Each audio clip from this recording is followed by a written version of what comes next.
जय Shri Krishna. Welcome to our channel Maitri academy. Previous video में हमने माइक्रोस्कोपी के प्रिंसिपल, हिस्ट्री और थोड़ी सी लाइट माइक्रोस्कोपी पढ़ी थी।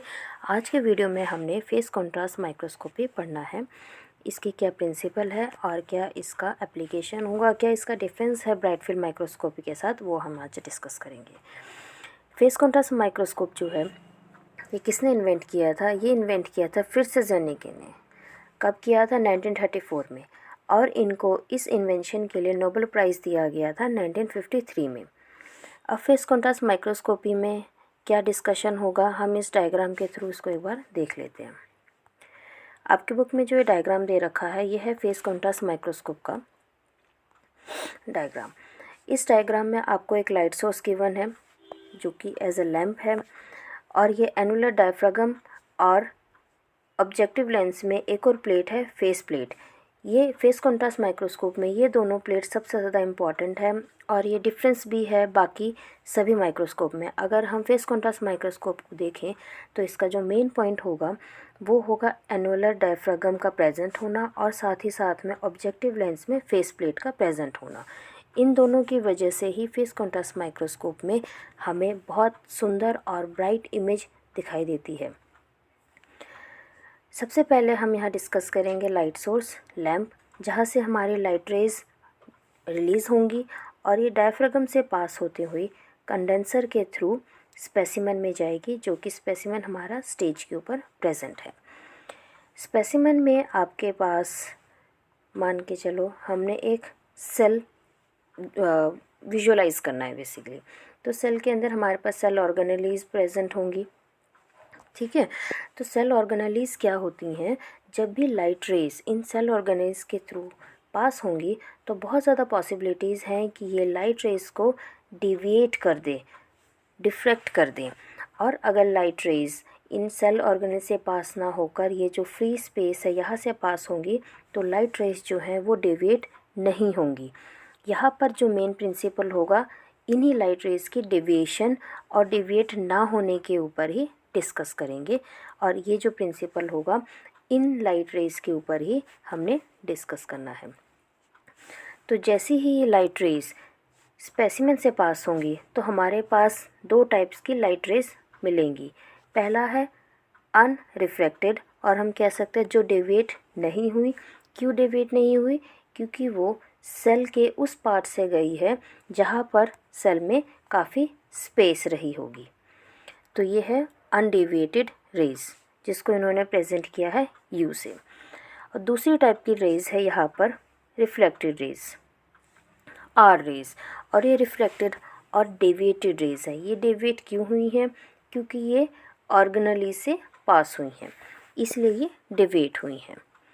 तो जब हम यहाँ पर दो टाइप की रेज हमें मिल जाएंगी तब हम यहाँ पर ये जो स्पेसिमेन से लाइट रेज पास हो रही हैं तब हम यहाँ पर देखेंगे फेस प्लेट। अब ये फेस प्लेट क्या होती है? फेस प्लेट हमारे पास कुछ इस टाइप की प्लेट प्रेजेंट होती है जहाँ पर एक स्लिट प्रेजेंट है, ये स्लिट प्रेजेंट है। जो तो लाइट रेज डेविएटेड हुई हैं वो ये इन स्लिट से पास ना होकर इस वाले स्पेस से पास होंगी क्योंकि वो डेविएट हो चुकी हैं। और जो लाइट रेज अनडेविएटेड थी, जो डेविएट नहीं हुई हैं, जिसको हम यू से प्रेजेंट कर रहे हैं अनरिफ्रैक्टेड रेज, वो लाइट रेज इन स्लिट से पास होने वाली हैं। इन स्लिट से आपकी यू रेज, अनरिफ्लेक्टेड रेज और अनडेविएटेड रेज पास होंगी। और इन दो टाइप की लाइट रेज की वजह से हमारे पास एक कंट्रास्ट प्रोड्यूस होता है, और उसी कंट्रास्ट को यूज़ करते हैं इस फेस कंट्रास्ट माइक्रोस्कोप में, और हमारे पास एक इमेज प्रोड्यूस होता है। तो दो डिफरेंट टाइप की जो लाइट रेज हैं यू एंड आर, ऐसा क्या होता है कि जिस वजह से इनमें आपका फेस डिफरेंस आ जाता है और ये प्रोड्यूस हो जाती हैं।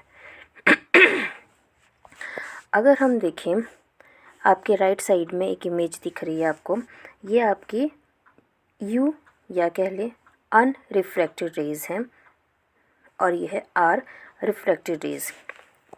बेसिकली जो लाइट रेज होती हैं वो हमारी इस तरीके से एज ए वेव फॉर्म में मूव करेंगी।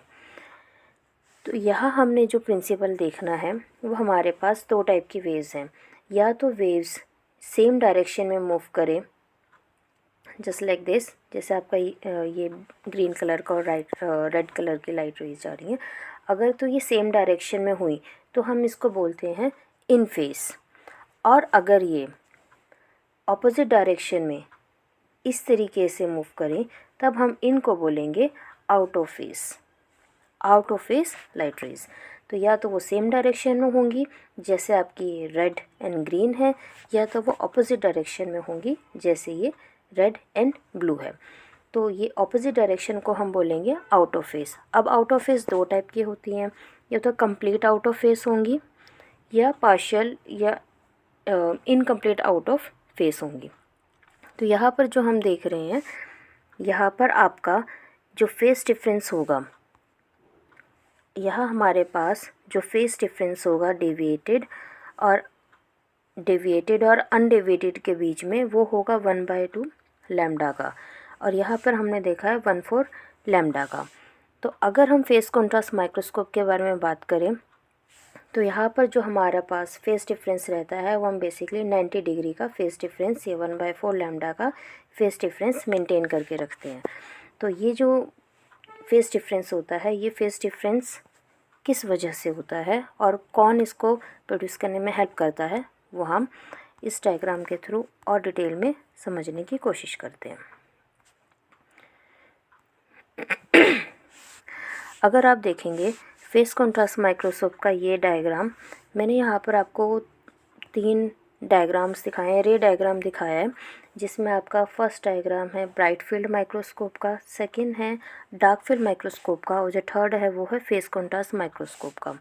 सो दैट हम इजीली तीनों माइक्रोस्कोपी में लाइट रेज का क्या रूट रहेगा, क्या डिफरेंस रहेगा, वो हम इजीली समझ सकें।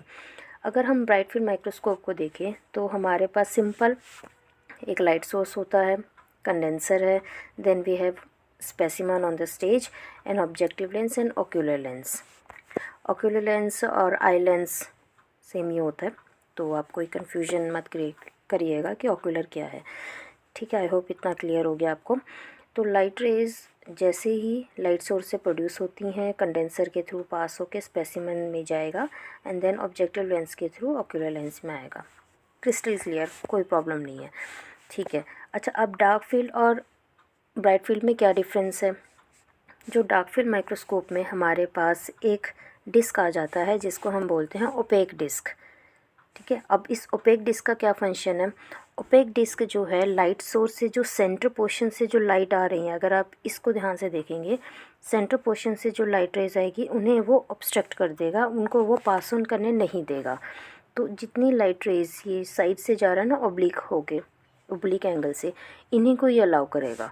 इसके बाद ये लाइट रेज स्पेसिमेन के ऊपर स्ट्राइक करेगी, और जितनी लाइट रेज स्पेसिमन से पास हुई हैं सिर्फ और सिर्फ वही ऑब्जेक्टिव लेंस के थ्रू पास होते हुए ऑक्यूलर लेंस में जाएंगी। कोई भी लाइट रेज जो स्पेसिमन से पास थ्रू नहीं हुई हैं, या कह लो कि जो लाइट रेज स्पेसिमन से डेविएट नहीं हुई हैं, वो पास नहीं होंगी, वो ऑक्यूलर लेंस के पास नहीं आएंगी। और यहाँ पे भी वही चीज़ साफ साफ लिखा हुआ है, only light reflected by the specimen is captured by the objective lens. इसके अलावा कोई लाइट रेज यहाँ पर कैप्चर नहीं होने वाली है। इसी वजह से हमें इसका बैकग्राउंड हमें डार्क दिखाई देता है as compare to bright field microscope में, क्योंकि ब्राइट फील्ड माइक्रोस्कोप में हमारा जो बैकग्राउंड होता है वो ब्राइट शो होता है, और डार्क फील्ड माइक्रोस्कोप में हमारा जो बैकग्राउंड होता है वो डार्क शो होता है। क्योंकि जब हमारे पास स्पेसिमेन नहीं होगा, अगर हम स्टेज में कोई सैंपल नहीं रखेंगे, तो वो बैकग्राउंड बिल्कुल ब्लैक होगा, क्योंकि लाइट रेज पास होती ही नहीं है। वो सिर्फ और सिर्फ उन्हीं लाइट रेज को अलाउ करता है जो स्पेसिमेन से पास होने वाली हैं। इसके बाद हमारे पास है phase contrast microscope. Face contrast microscope में जैसे यहाँ पर ओपेक डिस्क आ गया था, फेस कॉन्ट्रास्ट माइक्रोस्कोप में हमारे पास एनुलर डायफ्रागम आएगा, और इसके साथ में आएगा फेस प्लेट। तो हमारे पास यहाँ पर दो डिफरेंस आए, ऑक्यूलर डायफ्रागम और फेस प्लेट। तो इसका क्या फंक्शन है वो हम देख लेते हैं। लाइट रेज यहाँ से पास हुई, ऑक्यूलर डायफ्रागम में लाइट फिल्टर हुआ, कुछ लाइट रेज ही कंडेंसर के थ्रू पास होगा, central light then again obstruct करेगी। ये स्लिट्स होते हैं बेसिकली। अगर आप ऐसे देखेंगे तो ये कुछ इन्हीं स्लिट्स के थ्रू जो लाइट पास होगी सिर्फ और सिर्फ उन्हीं लाइट रेज को अलाउ करेगी, बाकी लाइट रेज ये पास ऑन नहीं करने देगी। सिर्फ इस स्लिट्स के थ्रू जो लाइट गई हैं उन्हीं लाइट रेज को ये अलाउ करती है एनुलर डायफ्रागम। तो इसके बाद ये कंडेंसर से होगा नॉर्मली, जैसे आपका डार्क फील्ड में भी गया था। कंडेंसर लेंस से पास होते हुए स्पेसिमन में आएगा। स्पेसिमन ने अगेन लाइट को यहाँ से डिफ्रैक्ट कर देना है। लाइट रेज डिफ्रैक्ट हुई, इसके बाद ऑब्जेक्टिव लेंस में गई। अब यहाँ पर हमारे पास जैसे यहाँ से स्पेसिमन से लाइट गई हैं तो हमारे पास यहाँ पे दो टाइप्स की लाइट्स आ गई थी, जैसे अभी ऊपर हमने एग्जाम्पल में भी आपके बुक में भी गिवन है ना, U and R, reflected and unreflected. तो जो लाइट रेज हमारे पास यू एंड आर के फॉर्म में यहाँ पर पहुँची हैं, यहाँ फेस प्लेट अगेन इसको फ़िल्टर डाउन करने वाला है। कैसे फ़िल्टर आउट करने वाला है, तो जो आपका ये फेस रिंग है, जितनी भी डेविएटेड और अनडेविएटेड लाइट रेज हैं यहाँ स्पेसिमेन से पास होने के बाद आपके फेस रिंग में जाएगी। फेस रिंग में जाने से पहले अगर आप यहाँ पर इसको फेस रिंग को एज अ थोड़ा हम इसको ब्राइट व्यू में देखें, मैंने आपको वैसे भी इसके बारे में पहले भी बता दिया, मैं यहाँ पर फिर भी एक बार ब्रीफ कर दे रही हूँ। हमारे पास ये जो डेविएटेड और अनडेविएटेड लाइट रेज हैं, जो कि आपकी डेविएटेड लाइट रेज हैं वो यहाँ से पास होंगे रेड कलर में, और जो आपकी अनडेविएटेड है वो स्लिट से डायरेक्ट पास होने वाली है जो कि येलो कलर में। तो ये जो आपकी दो लाइट रेज होंगी ये एक दूसरे से फेस डिफरेंस बनाएंगी 1/4 लैम्डा का। अभी आपका फेस डिफरेंस क्या होता है, जो लाइट रेज हैं ये इन दोनों के बीच में कोई कितना वो एक लाइट रेज दूसरी लाइट रेज से कितना लैग कर रही है, कितना टाइम इंटरवल है उन दोनों के बीच में, कितना स्लो वो जा रही है, उसी को हम फेस डिफरेंस बोलते हैं। जो आपकी डेविएटेड है जो रेड कलर में है, वो आपकी अनडेविएटेड जो कि येलो कलर की है उससे वो पीछे है। कितना टाइम इंटरवल पीछे है, 1/4 लैम्डा टाइम इंटरवल पीछे है, और हम कह सकते हैं 1/4 लैम्डा डिफरेंस है दोनों लाइट रेज के बीच में। तो फेस रिंग का काम यहाँ पर यही आता है कि इसको 1/4 लैम्डा लैग करे, किसको, जो कि हमारी डेविएटेड लाइट रेज है उसको 1/4 लैम्डा लैग कर दे एज़ कम्पेयर टू आपकी अनडेविएटेड लाइट रेज, जिसकी वजह से हमें बहुत सुंदर एक इमेज दिखाने को मिलती है। जैसे आपको मैं यहाँ पर दिखा दूँ, ये रहा, यहाँ पर हमारे पास एक स्पेसिमेन है। स्पेसिमेन को हमने ब्राइट फील्ड माइक्रोस्कोप की हेल्प से देखा है, जो कि ऐसे दिखाई देगा। On your left hand side we have image of bright field microscope, और राइट हैंड साइड में अगर आप देखेंगे तो सेम ही स्पेसिमेन का इमेज है फेस कॉन्ट्रास्ट माइक्रोस्कोप में। आप देखेंगे बिल्कुल क्लियर यहाँ पर इमेज दिख रहा है, और ये है कॉन्ट्रास्ट की वजह से, जो कि फेस डिफरेंस में फेस कॉन्ट्रास्ट माइक्रोस्कोप में हमें देखने को मिला है। एक और बेनिफिट है दोनों के बीच में ये कि हमें यहाँ पर बिना स्टेन किए हमें यहाँ पर स्पेसिमेन की क्लैरिटी, इसकी साइज़, इसके स्ट्रक्चर को देखने में दिक्कत आती है। अब यहाँ पर हमने इसको स्पेसिमेन को हमने स्टेन नहीं किया, इस वजह से हमें यहाँ पे प्रॉब्लम आ रही है।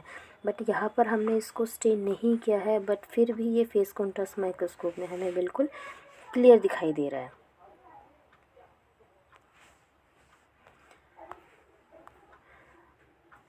अब हम देख लेते हैं ब्राइट फील्ड माइक्रोस्कोप और फेस कॉन्ट्रास्ट माइक्रोस्कोप में क्या पॉइंट ऑफ डिफरेंस है। फर्स्ट पॉइंट ऑफ डिफरेंस है कि किसको किसने इन्वेंट किया है। ब्राइट फील्ड माइक्रोस्कोप को इन्वेंट किया है ल्यूवेनहॉक ने, और इसको फेस कॉन्ट्रास्ट माइक्रोस्कोप को इन्वेंट किया है फ्रिट्ज ज़ेरनिक ने। सेकेंड पॉइंट ऑफ डिफरेंस यहाँ पर हमारे पास आता है स्पेसिमेन को स्टेन करना, कि कौन से केस में हमने इसको स्टेन किया है। हमने ब्राइट फील्ड में इसको स्टेन करा है सो दैट हमें एक अच्छा इमेज मिले, और फेस कॉन्ट्रास्ट माइक्रोस्कोप में हमें स्टेनिंग की कोई ज़रूरत नहीं है। Changes in refractive index. This microscope has no ability to alter the refractive index, but in case of phase contrast microscope it can change the refractive index of the specimen. इसके बाद जो हमारा condenser use करना है, हमने bright field microscope में simple condenser को use किया है और फेस कॉन्ट्रास्ट माइक्रोस्कोप में हमने स्पेशल टाइप का कंडेंसर यूज़ किया है जिसमें एनुलर रिंग होता है, एनुलर डायफ्रागम होता है। इसके बाद हमारे पास नेक्स्ट पॉइंट ऑफ डिफरेंस होगा, इसको हम और किस नाम से जानते हैं। अगर हम यहाँ पर देखें तो हमारे पास जो ब्राइट फील्ड माइक्रोस्कोप होगा उसको हम लाइट माइक्रोस्कोप या सिंपल माइक्रोस्कोप भी बोलते हैं, और जो हमारे पास फेस कॉन्ट्रास्ट माइक्रोस्कोप होगा उसको हम जेर्निको माइक्रोस्कोप उनके इन्वेंटर के नेम पर उसको बोल सकते हैं। क्या हमें फेस प्लेट की रिक्वायरमेंट है? ब्राइट फील्ड में हमें कोई फेस प्लेट की रिक्वायरमेंट नहीं होती है। फेस कॉन्ट्रास्ट में फेस प्लेट एक इम्पॉर्टेंट कंपोनेंट है, उसके बिना हमें कॉन्ट्रास्ट नहीं मिलेगा और हमें वो देखने में, इमेज देखने में दिक्कत होगी। स्पेसिमेन का क्या टाइप है?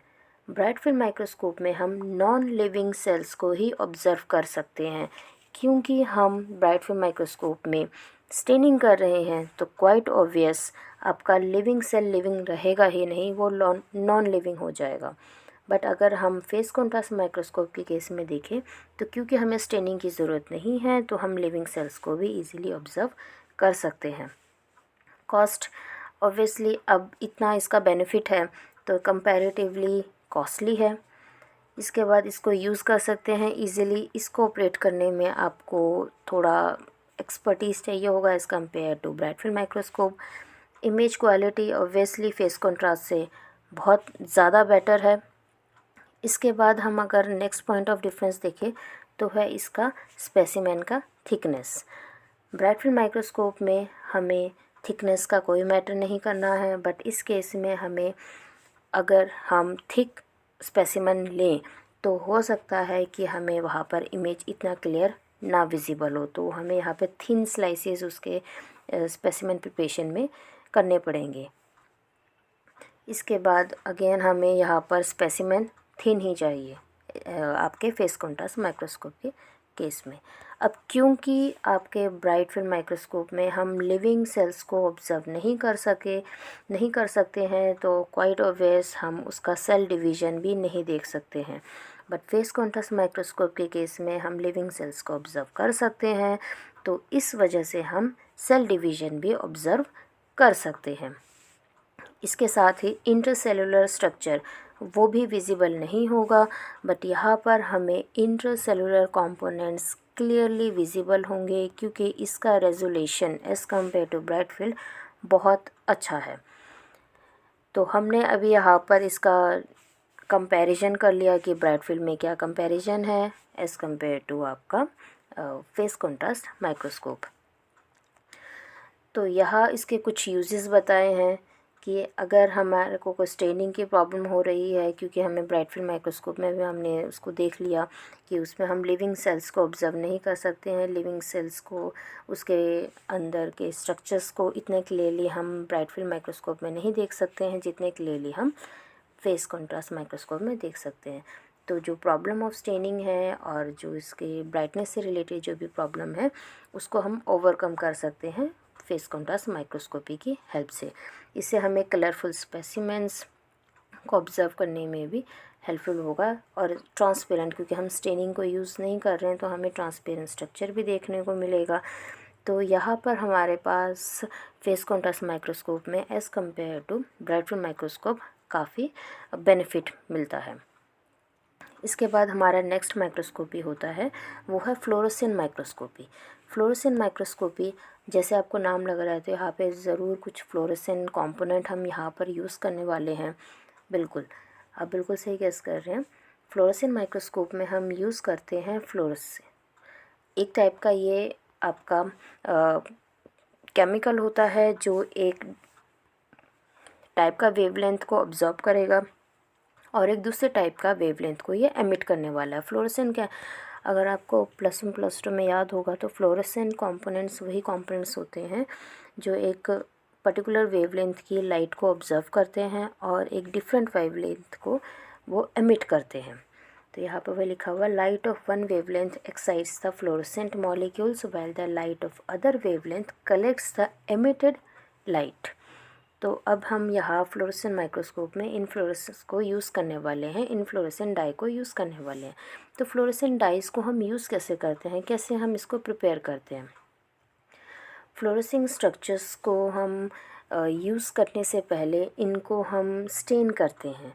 होता क्या है बेसिकली, हमारे बॉडी में, हमारे अगर सेल में अगर आप देखेंगे, इम्यूनोलॉजी में अगर आपने पढ़ा होगा तो आपको पता होगा कि हमारे जो सेल है, सेल के अंदर हमारे पास सेल कंपोनेंट्स होते हैं। तो सेल कंपोनेंट्स के अगेंस्ट हम एंटीबॉडीज़ प्रोड्यूस कर सकते हैं। बॉडी के अंदर भी प्रोड्यूस होता है और हम आर्टिफिशियल भी सिंथेसाइज कर सकते हैं। किसी भी एक कंपोनेंट को एज ए एंटीजन टारगेट करके उसके अगेंस्ट हम एंटीबॉडीज़ बना सकते हैं। अब इन एंटीबॉडीज़ को हम फ्लोरेसेंट डाइस के साथ टैग कर देते हैं। आपके अगर ये एंटीबॉडीज़ है, एंटीबॉडीज़ के यहाँ पर अगर हम अगर फ्लोरेसेंट डाई को यहाँ पर टैग कर दें, हमने यहाँ पर टैग कर दिया, और अगर हम इस टारगेटेड एंटीबॉडीज़ को इसके कॉम्प्लीमेंट एंटीजन के साथ यहाँ पर अगर हम इसको स्पेसिमेन में इसको जो टैग्ड एंटीबॉडीज़ है इसको हम यूज़ करें, तो ये जो फ्लोरेसेंट डाई है, ये फ्लोरेसेंट डाई हमको विजिबल होगी स्क्रीन में, और इसके साथ जो हमारे एंटीबॉडीज़ है वो भी विजिबल होगी, और इसके साथ जो ये एंटीबॉडी जिसके अगेंस्ट हमने प्रोड्यूस की थी और हमने जिसको यूज़ किया था वो बॉडी भी हमको स्क्रीन पे विजिबल होगी। तो इस तरीके से हम यहाँ पर फ्लोरेसेंट टैग्ड एंटीबॉडीज़ प्रोड्यूस करते हैं जो कि स्पेसिफिक सेलुलर प्रोटीन्स के साथ बाइंड करेगी, और क्योंकि एंटीबॉडीज़ टैग्ड है फ्लोरेसेंट डाई के साथ, तो इसलिए हमको इस फ्लोरेसेंस माइक्रोस्कोपी में एंटीबॉडीज़ के साथ साथ वो पर्टिकुलर बॉडीज़ भी जो हमने टारगेट करी है, जिसके अगेंस्ट हमने एंटीबॉडीज़ बनाई है, वो सेलुलर प्रोटीन्स भी हमें माइक्रोस्कोप में विजिबल होगी। तो इस फ्लोरेसेंट माइक्रोस्कोपी में सिंपल यही इसका प्रिंसिपल है कि हम यहाँ पर फ्लोरेसेंट डाई यूज़ करते हैं, और वो फ्लोरेसेंट डाई जो होती हैं वो हम उनको टैग करते हैं एंटीबॉडीज़ के साथ, और उन एंटीबॉडीज़ को फिर हम बाइंड करते हैं किसी स्पेसिफिक सेलुलर प्रोटीन्स के साथ जिसको हमने ऑब्ज़र्व करना है, जिसको हमने टारगेट किया है। आज हमने लेक्चर में फ्लोरेसेंस माइक्रोस्कोपी और फेस कॉन्ट्रास्ट माइक्रोस्कोपी पढ़ा है। नेक्स्ट लेक्चर में हमने कन्फोकल माइक्रोस्कोपी और इलेक्ट्रॉन माइक्रोस्कोपी इसके बारे में डिस्कस करना है। आई होप आपको ये लेक्चर पसंद आया है, और अगर आपको ये पसंद आए तो please like it, share it and subscribe our channel Maitri academy, and thank you for your time.